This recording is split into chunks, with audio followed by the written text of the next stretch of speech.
Ito po yung maliit na tulay na dinadaanan dito papasok dun sa purok. Ito na po yung ilog, nagdikit na sila.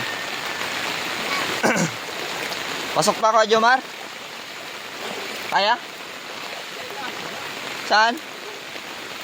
Mas mababaw ba dito? Ha? May? Kakatakot naman dyan, di ko alam dyan.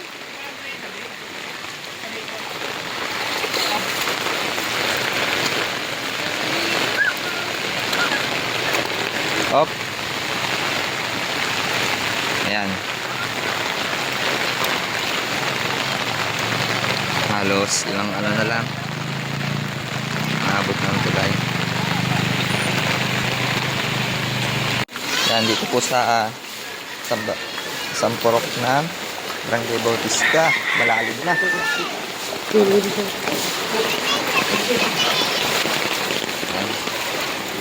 Hanggang tuhod na po ang tubig dito.